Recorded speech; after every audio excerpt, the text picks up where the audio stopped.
Welcome back. Today I want to talk about three very special books, and these books are special because they're translated. Now, I've read quite a few more translated books, although I really have to be honest and say that I want to read way more, and I'm always trying to do that, but like I always say, it's very hard to find non-US and UK market books in German bookstores. Anyway, so that's something I really want to get into, but I thought I would share my three favorite translated fiction books I've read so far, and you can tell me some of your recommendations if you have any for me, because I really am interested in reading more translated work. And these three are my favorite, and I thought I would just tell you what they're about and who wrote them, who translated them, and my thoughts on them. And maybe you can find a recommendation, and maybe I'll motivate you to read some more translated work, because it's really, really important. All three of these are from different countries. The first book is from Buenos Aires, and it's Claudia Pinheiro's Elena Knows, translated by Frances Riddle, and this was also shortlisted for the Booker Prize. I remember reading this and just crying a bunch, and I thought I underlined a bunch, but I don't think I had a pen with me, but I did remember reading a lot of lines that I wished I could underline. But I really, really liked the story, and I also really liked how it was formatted, and it's really important, and it's a really important story, and I think it really stuck with me for a while after reading it, and I really want to read more of Claudia's work. I just really appreciate the story. It was very character focused, but still a very important story to tell. Let me read you the synopsis. It's been a while since I've read most of these, so I cannot summarize it myself. When Rita's body is found hanging in the belfry of the church she devoted herself to, the investigation is swiftly closed, but her mother, Elena, refuses to accept the police's version of what happened, and, despite the physical limitations imposed by her illness, embarks on a journey to call in an old debt. Unfolding over a single day, Eleanor's audacious trek across Buenos Aires forces her to redefine everything she thought she knew about her relationship with her daughter, while confronting her with the ramifications of a fleeting encounter 20 years earlier. Written in an engrossing style that recalls John Cheever and Thomas Bernhard, this is a moving novel about hypocrisy that asks us if we can still change our views late in life and find a will to go on despite our failing bodies. And that's Elena Knows. Just judging on that synopsis, it was a very emotional story, and it's very difficult and complex story to tell. I think mother-daughter relationships, of course, are always pretty complex. It's in our blood, it's in our veins, it's passed down from generations. It was really interesting to read about one. I think I would even reread this. I thought this was a very good story, and all of them are pretty short books. I love reading short literary fiction books, and these are all very, not short, but this one's 140 pages, for example. And yeah, just the main thing I loved about this book is the complexity of the mother-daughter relationship and all of the things that come to light, and just how difficult love and how difficult a mother-daughter love can be, and the things you know and the things you don't know, and it's just very heartwarming. And then there's also really important, really, really, really important subplot in here, but I think you should look up trigger warnings maybe. But I really enjoyed this book, and I think at the time I gave it a 4-star, and I think now it's been maybe 2 years since I've read this, and I still very much like it. Because I've recently been loving reading you the first pages, first lines, or special lines in books, I shall do it with these books as well. And the line for Elena Knows, I'll see when I stop for this one, because it's a very long beginning to get into, but we will see when I stop, and then I'll stop. The trick is to lift up the right foot just a few centimeters off the floor, move it forward through the air just enough to get past the left foot, and when it gets as far as it can go, lower it. That's all it is, Elena thinks. But she thinks this, and even though her brain orders the movement, her right foot doesn't move. It does not lift up, it does not move forward through the air. It does not lower back down. It's so simple, but it doesn't do it. So Elena sits and waits in her kitchen. She has to take the train into the city at 10 o'clock. The one after that, the 11 o'clock, won't do because she took the pill at 9, so she thinks, and she knows, that she has to take the 10 o'clock train right after the medication has managed to persuade her body to follow her brain's orders. Soon. The 11 o'clock train won't do, because by then the medicine's effect will have diminished and almost disappeared, and she'll be back to where she is now, but without any hope that the levodopa will take effect. I think we'll stop there before we get any more into it, just to give you a feel of what the writing style is like, and I really, really, really liked the writing style. The story, for me, took a little while to get into, but once I did, I really, really, really liked it. I've said before, enjoyed it. The next book should be translated from Korean, if I remember correctly. Yeah. And it's Almond, and it's translated by Sandy Lee. And this is such a goddamn heartbreaking story. And this particular friend always gives me heartbreaking stories to read. But it's fine, we can bond over this. It's a wonderful, wonderful, wonderful story. And I think I said it before, but it's translated from Korean, and let me tell you what it is about. Junjae was born with a brain condition called alexithymia. It makes it hard for him to feel emotions like fear or anger. He does not have friends, but his devoted mother and grandmother provide him with a safe and contented life. But everything changes when a shocking act of random violence shatters his world, leaving him alone and on his own.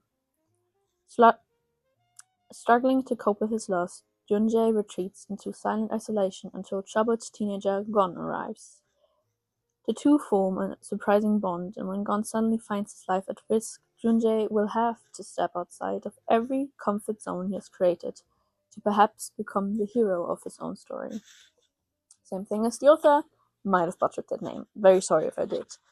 Let's see if we can find a line to read. Now, for the first page of Almond, it's actually really, really... I'll read you the prologue and then the first chapter, because it's really first chapter and a really short prologue. It's really beautifully formatted, I have to say. If you have noticed anything, I love talking about the formattation of books. It's just really, there's some that really freak me out and there's some that are wonderful. Prologue. Here it is. I have almonds inside me. So do you. So do those you love and those you hate. No, I can feel them. You just know they are there. The story is, in short, about a monster meeting another monster. One of the monsters is me. I won't tell you whether it has a happy ending or a tragic ending, because, first of all, every story becomes boring once the ending is spoiled. Second of all, not telling you will make you more engaged in this one. Lastly, and I know it sounds like an excuse, but neither you nor I nor anyone can ever really know whether a story is happy or tragic. That's a prologue. But in case you've never looked into this book, I'll also read you the first chapter. So, I already filmed all of this, but I think I have to record it again because my camera is shit. Like I planned, I'll read you the first chapter because it's just such a brilliant way of starting the book, and it's also it just really tells what this book is going to be about, and it doesn't shy away from just telling you the way it is, which is a big factor of this book and of this main character. 6 were dead, and 1 was wounded that day. First were Mum and Granny, then a college student who had rushed in to stop the man. Then 2 men in their 50s who had stood in the front rank of the Salvation Army parade, followed by a policeman. Finally, the man himself. He had chosen to be the last victim of his manic bloodshed. He stabbed himself in the chest hard, and, like most of the other victims, died before the ambulance came. I simply watched the whole thing unfold before me, just standing there with blank eyes, as always. And that's what I wanted to read you from Almond, and truly brilliant story, heartbreaking, queer-coded, and it's an important character story to tell, and deals with a lot of important topics in this, and definitely recommend. Me pretending that I haven't already done this. Anyway, the last book I have for you is Catch the Rabbit by Lana Bastasic, and hope I pronounced that right. This is somewhat of an Alice in Wonderland, not retelling, but inspired by, because it has an Alice in Wonderland quote, and it's also has a lot of references and hints to the original Alice in Wonderland, and the reviews also all are about Alice in Wonderland, and of course, Catch the Rabbit down the rabbit hole, you know. So I really enjoyed this. Before I read you the synopsis, I'll tell you. Before I read you the synopsis, I'll read you the little Alice in Wonderland quote that is in here, because it's really fun and exciting, because it really tells you a lot of the story without telling you about the story. I could tell you my adventures, beginning from this morning, said Alice a little timidly. But it's no use going back to yesterday, because I was a different person then. Explain all that, said the Mock Turtle. No, the adventures first, said the Gryphon in an impatient tone. Explanations take such a dreadful time. And that is exactly how this book goes as well, because this is what the book is about. It's been 12 years since inseparable childhood friends Layla and Sarah have spoken, but an unexpected phone call thrusts Sarah back into a world she left behind, a language she's buried, and painful memories that rise unbidden to the surface. Layla's magnetic pull hasn't lessened, despite the distance between Dublin and Bosnia, or the years of silence imposed by a youthful misunderstanding. And Sarah finds herself returning home, driven by curiosity and guilt, embarking on a road trip from Bosnia to Vienna, in search of Layla's exiled brother Armin. The two travel down the rabbit hole of the shared past and question how they've arrived at their present reality. Catch the Rabbit lays bare the intricacy of female friendship and all the ways in which the ones we love can hurt, love, disappoint, and misunderstand us. There's also a really fabulous review on here, which is by Alexander Heman, and it's the following. Two young women plunging into post-war Bosnia like two Alices in Wonderland, smart, energetic, passionate, announcing a major talent. This is really one of my favorite books ever. It's so well done, and it's so important. Obviously, if you love reading about girlhood and growing up as girls, must read. But there's also so much important history in Bosnia, and there's also so much history on Bosnia in here, and it's really, really important to know and read about. And I really loved hearing about it through this book. Everything these girls know and feel when they are in Bosnia, and it's just really important anyway. And just the girlhood of it all. I will read you the first page, but it's going to open. I will read you the first page because the quote just keeps on going. It's too good to not read you all of it, and I really want you to get a feel of how this book is going to be, because it's wonderful and brilliant, and she really outdid herself. She also translated this herself, which is incredible. And you must, after I read you this, want to read the book, because the book starts in the middle of the sentence. It goes like this. To start from the beginning, you have someone and then you don't. And that's the whole story. Except you would say you can't have a person. Or should I say she? Perhaps that's better. You'd like that to be a she in a book. Alright then. She would say you can't have a person, but she would be wrong. You can own people for embarrassingly little. Only, she likes to think of herself as the general rule for the workings of the whole cosmos. And the truth is, you can have someone, just not her. You can't have Layla, unless you finish her off, put her in a nice frame and hang on a wall. Although, is it really still us once we stop, once we freeze for the picture? One thing I know for sure. Stopping and Layla never went together well. That's why she's a blur in every single photograph. She could never stop.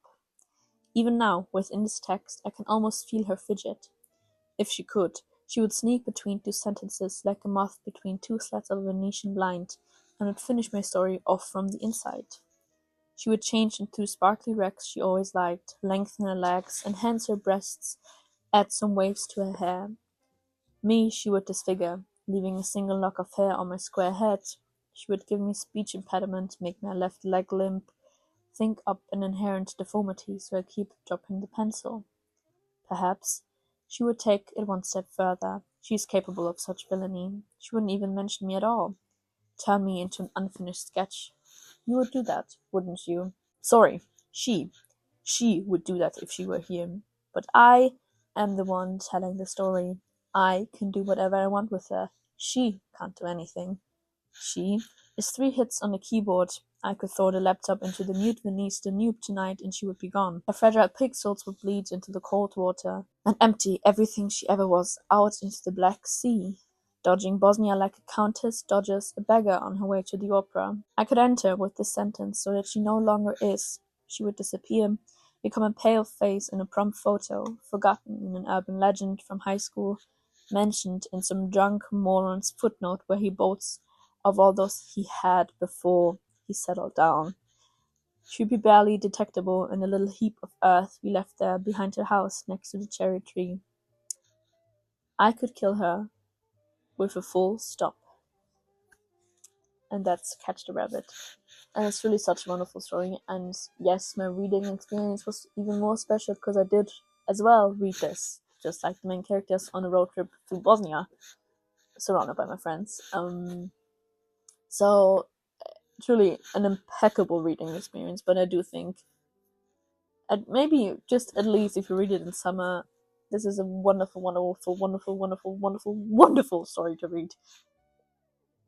If you were a girl, growing up with a girl, best friend, or if you know anything about leaving your language and your heritage behind and finding your way back to it, this is it. And like I mentioned, some pretty heavy and important history here. And those are all the books. Cannot believe I had to re-record that, but I'm glad I figured it out the second after I finished filming and not maybe in a day or two. Like I said in the beginning, please, please, please give me some of your translated fiction recommendations. I'm begging.